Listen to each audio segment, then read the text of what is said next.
The greatest war in history was not between Great Britain and France, or the Axis powers and the Allies, or Russia and the US. Those are all very big, scary wars, but no, the greatest war in history looked like this.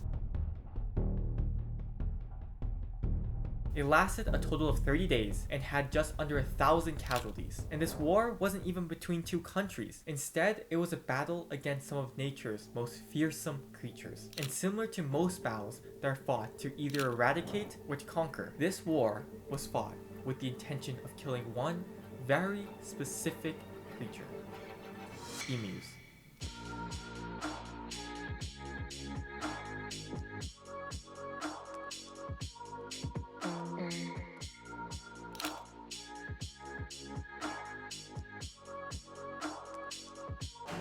Okay, can we just say something straight up front?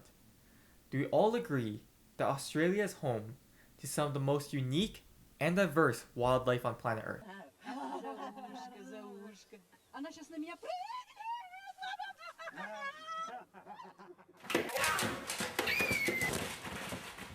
Well, there's a reason for this. Back when all of this was happening, all the other continents were still attached to one another. But down here, Australia decided to jump the gun on the whole breaking apart thing and broke off from all the other continents way before the others.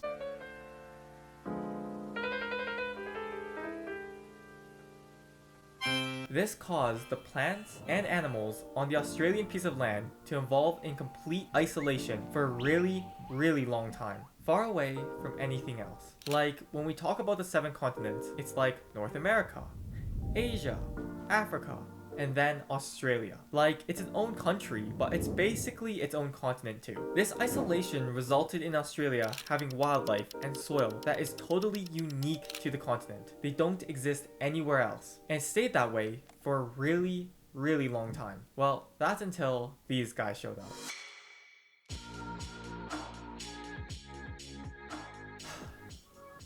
Yep.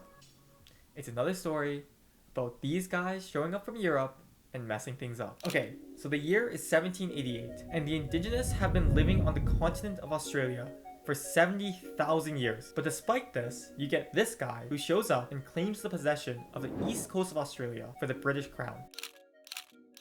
Soon, a bunch of these British people are showing up to Australia to set up their own colony, and this is where the whole pristine, unique ecosystem thing completely falls apart. So in addition to farming practices that made the already unfertile soil less fertile, the other thing the Europeans did when they came over was they built a bunch of infrastructure and brought this desire to tame the Australian ecosystem so that they could make this piece of land as profitable as possible. Meanwhile, Australia's 120 million year old ecosystem is like, who put this fence here? Like, how am I supposed to control the population of the kangaroos when you guys are out here building these long ass fences? If you're interested in learning more about this long ass fence, I'd recommend you go check out Johnny Harris's video, link in the description below. He's an infinitely better storyteller than I am. Okay, back to the video. Okay, so the British up to this point have pretty much engineered the way out of every problem they faced. They brought frogs to kill the beetles, they built a fence to protect their sheep, all without the consideration of how their actions will affect Australia's 120 million year old ecosystem, who's like totally confused on what's going on. This tampering of course caused major imbalances for the animals inhabiting the continent, which in turn will cause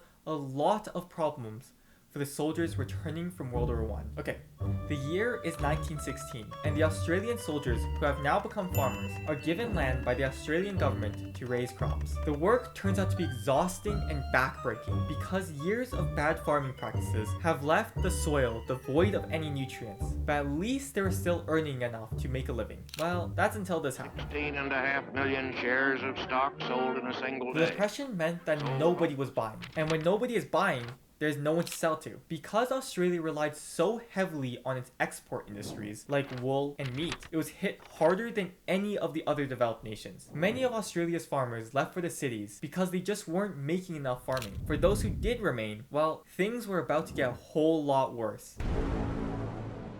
Okay, before we get into that, here's a quick history lesson on national birds. America's national bird is the bald eagle. It's a strong, patriotic symbol of America and a deeply valued and protected species. Guatemala's national bird is the quetzal. Quetzal?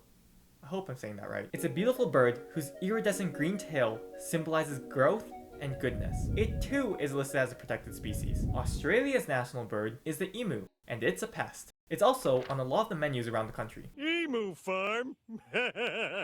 Emus. 6 feet tall, weighing 90 to 120 pounds of glory, and able to run at speeds of up to 64 kilometers per hour. Think of them as being the discount version of an ostrich. Usually after mating season, they return to the coast in search for food. And remember the land that the farmers were given to settle on? Well, it turns out that same land is also home to the emus. So suddenly, after returning, the emus find Western Australia filled with wet, lush farmland that was filled with wheat. And there was no way that any fence was going to stop them from grazing on this wheat. They ate everything and left holes in the fences for the bunnies to finish off the job. All in all, 20,000 emus cost the already struggling farmers millions of dollars in damages and lost crops. The farmers were understandably upset.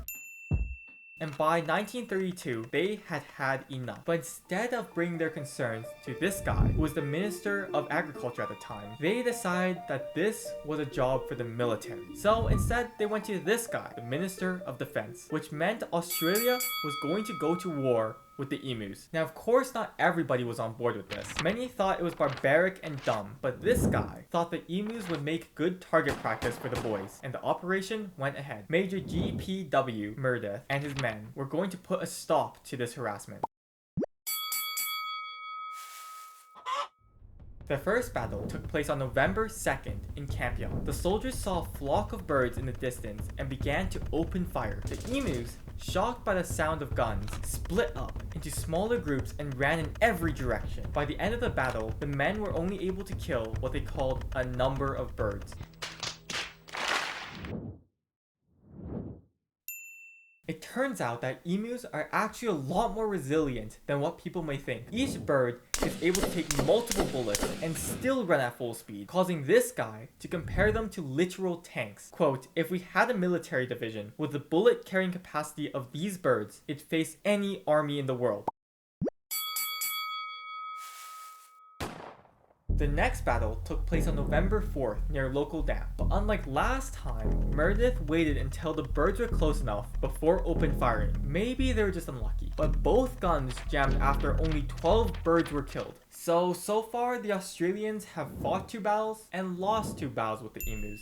But undeterred, Meredith and his men continued to move further south where the discount ostriches were said to be tamer. At one point they got so desperate that they tried mounting a gunman to the back of a truck to mow down the emus moving. But remember, this is the 1930s, where vehicle technology was not the best. So you end up having this situation. You have a gunman who's on a bumpy ass car ride who's trying to aim and mow down the emus. Needless to say, it didn't go well. Because the gunman spent so much of his time balancing, he never got any shots to leave the barrel. The only emu that was killed from this attempt I love to perambulate it, standing still I really hate. So let me please reiterate, I love to. was the one that ran into the truck while it was driving. By November 8th, they had already used up a quarter of their ammunition, while killing only 300 birds. This figure was provided by the settlers. The commander's official report noted that his men suffered no casualties. Get your ostrich burgers! I'll take one. Okay, you pick one out and I'll punch it to death. Hey there, little sweet ginger. Oh, dude, I thought we were friends! On that very same day, the whole operation had gotten so much negative press that Pierce finally agreed to withdraw the army. But the war was far from over. After the withdrawal, the raiding continued, and by November 12th, the operation was back on for round 2.